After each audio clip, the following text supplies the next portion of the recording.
50일간 계속되던 하마스와 이스라엘의 전쟁이 나흘간의 휴전에 들어갔습니다. 그러면서 서로의 인지를 하루에 몇 명씩 교환하기로 했는데 하마스가 가장 먼저 어린아이들을 석방해 주었다는 소식을 들었습니다. 풀려난 어린아이들을 보면 안심이 되지만 한편 그 아이들이 평생 안고 가야 할 트라우마를 생각해 보면 어린이를 대상으로 한 범죄는 어떤 경우에도 정당화될 수 없음을 느끼게 됩니다. 본문에서 제자들은 어린아이를 데려오는 사람들을 꾸짖습니다. 예수님이 하나님 나라를 가르치시는 중요한 현장인데 아이들은 여러 가지로 방해가 되기 때문입니다. 제자들은 분명히 예수님도 자기들과 같은 생각일 거라 생각을 했을 것 같습니다. 그런데 예수님은 전혀 예상 외의 반응을 보이시죠. 14절을 보면 예수께서 보시고 노하시어 이르시되 노하셨다고 했습니다. 제자들은 잘한다고 했는데 예수님은 노하셨습니다. 그러면서 말씀하십니다. 어린아이들이 내게 오는 것을 용납하고 금하지 말라. 하나님 나라가 이런 자의 것이니라. 무슨 뜻일까요? 일부 신학자들은 이 어린아이를 힘 없는 자로 해석을 합니다. 힘 있는 사람에 의해 이리저리 조정당할 수밖에 없는 존재가 어린아이입니다. 예수님을 보고 싶어도 힘 있는 어른들이 막으면 막힐 수밖에 없는 존재가 어린아이라는 것입니다. 그런데 그 어린아이들이 하나님 나라에 오는 것을 힘 있는 사람들이 막았을 때 예수님이 노하셨다는 것입니다. 물론 성경 전체에서 강조되는 사회적인 약자, 고아와 과부와 나그네, 이분들보다도 더 연약한 자가 어린아이이고 또 하나님 나라에서는 그런 어린아이가 존중받는 것이 마땅합니다. 그런데 이 구절을 그냥 그들이 약하기 때문에 하나님 나라가 그들의 것이다 라고 해석하기에는 15절 말씀이 걸립니다. 내가 진실로 너희에게 이르노니 누구든지 하나님의 나라를 어린아이와 같이 받들지 않는 자는, 예수님이 어린아이가 하나님 나라의 주인공이라는 이유를 그들이 약하기 때문에 주인공이 아니라 그들에게는 또 다른 이유가 있기 때문에 하나님 나라가 그들의 것이라고 말씀을 하셨다는 겁니다. 자, 그 이유가 뭡니까? 그들은 어른들과 달리 다른 방법으로 하나님 나라를 받들고 있다는 거예요. 그렇다면 예수님이 지금 이 어린아이를 통하여 우리에게 하시고자 하시는 메시지가 정확하게 무엇인지를 우리가 알아야 한다는 것이죠. 하나님 나라를 받드는 거 무슨 의미입니까? 하나님 나라를 받든다. 무슨 뜻이죠?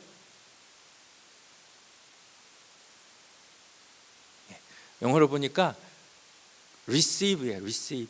받다. 하나님 나라를 받다. 헬라어 성경을 보니까 마찬가지로 receive. 받다. 이런 뜻이에요. 그래서 다시 번역하면 어린아이들이 하나님 나라를 받는데 어른들과는 다르게 받는다는 것이. 도대체 어린아이들은 하나님 나라를 어떻게 받을까요? 영상을 하나 보여드리려고 하는데요. 아마도 어른과 어린아이가 어떻게 다른지를 분명하게 보여주는 그러한 영상이라고 생각을 합니다. 이 영상에는 아빠와 4살, 5살 정도의 딸이 등장을 합니다. 아빠는 구직 인터뷰 영상을 찍으면서 딸의 반응을 보기 위해서 일부러 거짓말을 합니다. 먼저 하나밖에 없는 딸 애비를 소개를 하고 자기의 배경과 일과를 소개합니다. 자기는 일어나서부터 항상 이렇게 정장을 차려입고 있다고 합니다. 오전 4시에 일어나면 12마일을 달리고 집에 와서 집안이 깨끗이 정돈되었는지 점검하고 또 개까지 돌보는 부지런한 사람이라고 이야기합니다. 그리고 다이어트에 대해서는 오직 야채만 먹고 피자 같은 거는 아예 먹지 않는다고 합니다.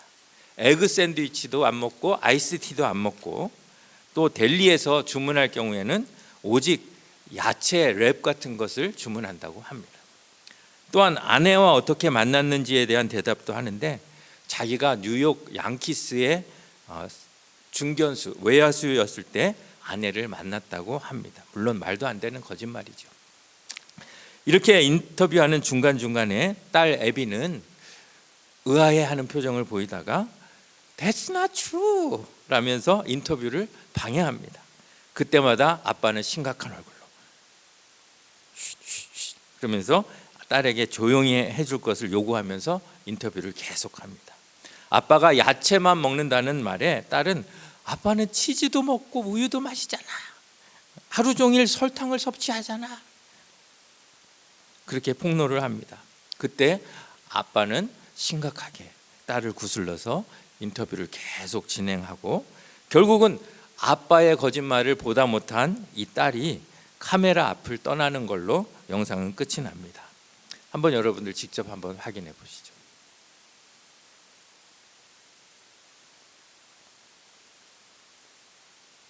And I only have one child. Her name is Abby, and she's here. So you wanted some background? Like I dress like this every day. As soon as I get up at 4 a.m. Every morning. I go for a run, and then I run for about 12 miles. And then I come back. I make sure the house is all clean and tidy. I do all the dishes, and I wash.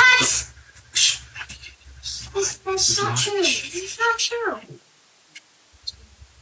So I do all the dishes. I make sure the dogs are bathed, and that way, when my wife gets up, like everything is done. So I'm very diligent in that. Bye. No, Abby, That's not true. just for a minute, please. I You just can't. need You can't lie to Abby, the they're gonna kid. see. They're gonna see this, please. So you asked about my diet. I only eat vegetables. There's no Come pizza. on, you eat chips and milk.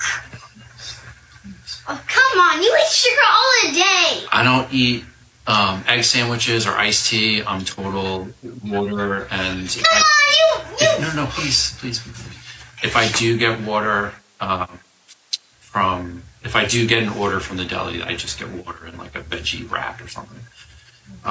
You asked how I met my wife. I was a center fielder for the New York Yankees, and I was playing in one day.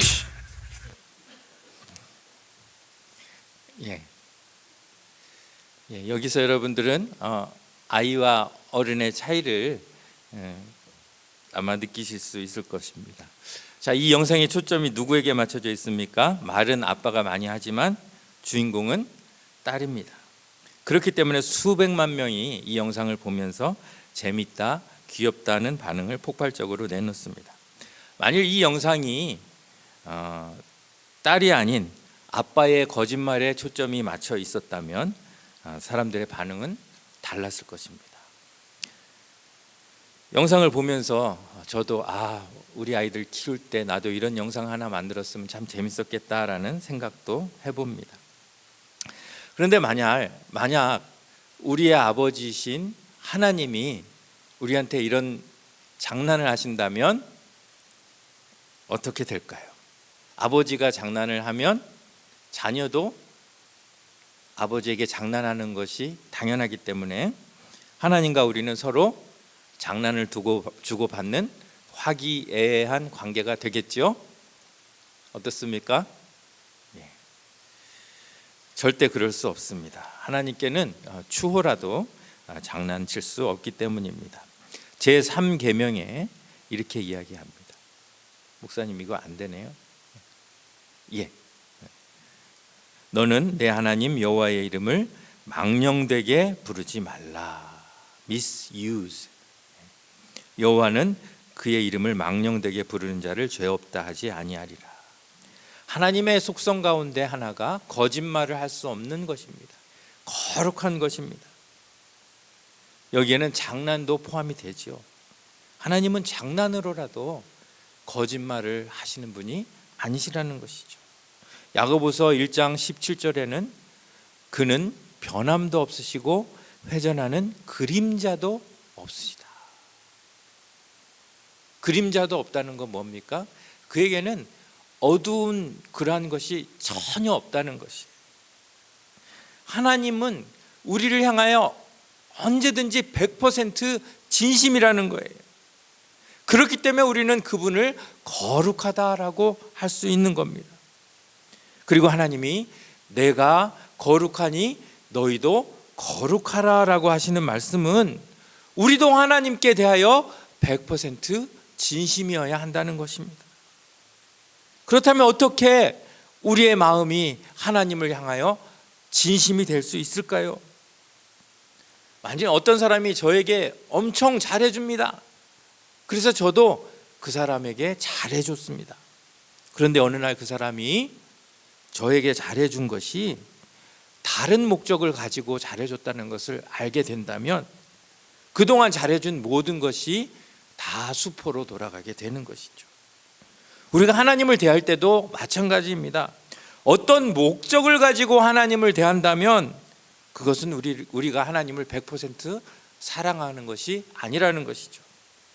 그런데 세상의 샤머니즘이나 기복 종교들은 다 그렇습니다. 비나이다 비나이다.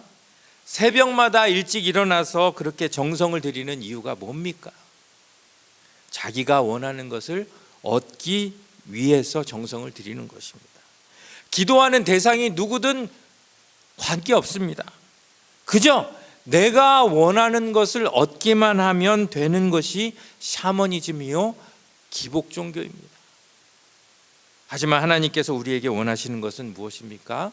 복을 구하기 전에 너희는 먼저 내가 누구인지 알라. 그래서 예수를 믿으면 잘 되고 건강하고 복을 자꾸 구하는 그러한 기복 종교를 우리가 배제하는 이유가 바로 여기 있습니다. 하나님이 우리에게 원하시는 것은 샤머니즘이나 기복 종교가 아니기 때문입니다. 하나님이 누구신지 1도 관심이 없으면서 오직 원하는 소원에만 관심이 있다면 아무리 많은 헌금을 하고 아무리 많은 봉사를 해도 하나님은 기뻐하시지 않는다는 것입니다. 아무 의도나 바람 없이 하나님을 알기 때문에 그분이 거룩하고 그분이 사랑이 많으시고 그분이 공의로우신 분이신지를 알기 때문에 순수한 마음으로 하나님께 나아올 수 있는 것, 그것이 바로 어린아이처럼 하나님 나라를 받드는 것이 아닐까 생각합니다. 다니엘의 세 친구가 그러지 않았습니까? 다니엘 3장 17절 18절 왕이여 우리가 섬기는 하나님이 계시다면 우리를 맹렬히 타는 불뭇불 가운데서 능히 건져내시겠고 왕의 손에서도 건져내시리이다. 그렇게 하지 아니하실지라도 왕이여 우리는 그럴 수 없습니다. 왜냐하면 우리는 하나님을 섬기는 자이기 때문에 결과가 어찌됐든 하나님만 순수하게 바라보고 나아가는 것. 하박국 3장 17절 18절도 마찬가지입니다. 비록 무화과 나무가 무성하지 못하며 포도나무에 열매가 없으며 감람나무에 소출이 없으며 밭에 먹을 것이 없으며 우리의 양이 없으며 외양간에 소가 없을지라도 이 사람이 가진 게 뭡니까? 하나님 때문에 가진 게 뭡니까? 아무것도 없습니다. 그런데 아무것도 내 손에 쥐어지지 않을지라도 나에게는 기뻐하고 즐거워해야 할 이유가 있습니다. 그 이유가 무엇입니까?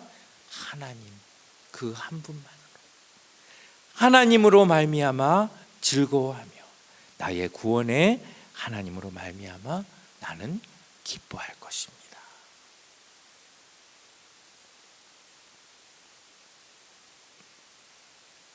아까 그 영상 이제 자꾸 생각이 나시죠? 자, 그 영상에서 만약 아이가 아빠의 거짓말을 알고 있으면서 가만히 앉아 있었다면 사람들은 어떻게 반응했을까요? 아, 저 아이 정말 큰일이다 걱정했을 것입니다. 아이답지 않기 때문입니다. 하지만 아이가 거짓을 거짓이라고 즉각 반응했을 때 우리는 그 아이가 이 아이는 정말 아이답구나, 이 아이는 정말 정상이구나 이렇게 느끼는 겁니다. 결국 예수님이 말씀하신 하나님 나라를 아이처럼 받는다는 건 무슨 뜻일까요? 어떤 상황에서든 거짓을 거짓이라 말할 수 있는 용기가 아닐까요? 주님의 뜻이 아닌데 주님의 뜻처럼 교묘히 둔갑하고 있는 것들이 얼마나 많습니까?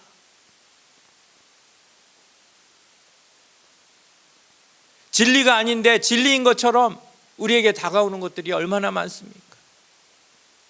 정말 영원한 평안이 아닌데 그것이 영원한 평안인 것처럼 우리에게 다가오는 것들이 얼마나 많습니까? 그런 것들을 향해 과감하게 이것은 진실이 아니야 과감하게 말할 수 있는 그러한 용기가 바로 아이와 같은 그러한 믿음이 아닐까요? 세상은 우리를 자꾸만 속입니다. 우리를 가지고 자꾸만 장난을 칩니다. 그럴 때 어른들은 잘 몰라요. 그냥 둔감해요. 장난을 치든 거짓을 하든. 그런데 어린아이들은 거짓이 딱 드러나면 즉각 반응합니다. 하나님 나라에 어둠의 세력이 막 들어와 있는데도 우리는 몰라요. 세상적인 것들이 막 들어와 있는데도, 인간의 욕심이 막 들어와 있는데도 우리는 몰라요. 그런데 어린아이 같은 사람은 알 수 있다는 거예요.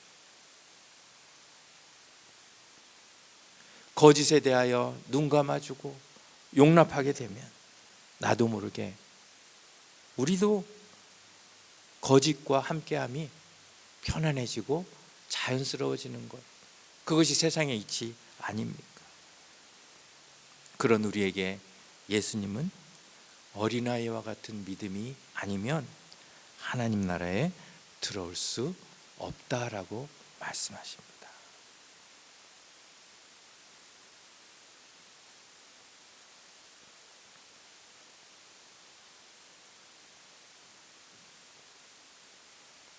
벌거벗은 임금님이란 동화를 잘 아시죠? 임금님이 아무 옷도 입지 않고 그 옷이 마치 화려한 그런 옷인 것처럼 자랑을 하면서 나타났을 때 모든 사람들이 임금님의 권력에 부하내동하여서 거짓을 거짓이라고 하지 못하고 있을 때 어린아이 하나가 소리칩니다. 임금님이 벌거벗었네. He is naked. 왜 하필 어린아이였을까요? 어린아이에게는 아무도 말 못하는 것을 말할 수 있는 용기가 있기 때문입니다. 이상한 것을 발견했을 때 즉각적으로 반응할 수 있는 그런 능력이 있기 때문입니다. 우리도 하나님 나라에 대해서 이런 용기를 가질 수 있어야 한다고 예수님은 우리에게 말씀하고 있습니다. 다른 사람이나 또 사회에 대해서뿐만 아니라 내 자신에 대해서도 아닌 건 아니라고 말할 수 있어야 합니다. 우리가 가장 관대한 대상이 누굽니까? 내 자신 아닙니까? 그런데 내 자신에 대해서도 정말 용기를 내어 아닌 것 아니라고 말할 수 있는 사람, 그런 사람이 예수님이 원하시는 어린아이와 같은 그러한 사람이라고 생각합니다. 한 해를 마무리하면서 나는 과연 얼마나 예수님이 기뻐하시는 믿음으로 살았는지, 얼마나 어린아이와 같은 믿음으로 한 해를 살았는지 돌아볼 수 있었으면 좋겠습니다. 나는 얼마나 천국에 합당한 믿음으로 살고 있는가? 아니면 하나님 나라를 살지 않으면서도 사는 척하고 살지는 않았는지. 오늘 이 말씀 한번 다시 읽고요, 마치도록 하겠습니다. 14절과 15절 말씀인데요.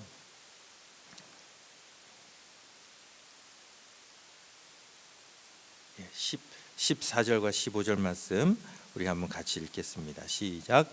예수께서 보시고 노하시어 이르시되 어린아이들이 내게 오는 것을 용납하지고 금하지 말라. 하나님의 나라가 이런 자의 것이니라. 내가 진실로 너희에게 이르노니 누구든지 하나님의 나라를 어린아이와 같이 받들지 않는 자는 결단코 그곳에 들어가지 못하리라. 하나님 아버지 감사합니다.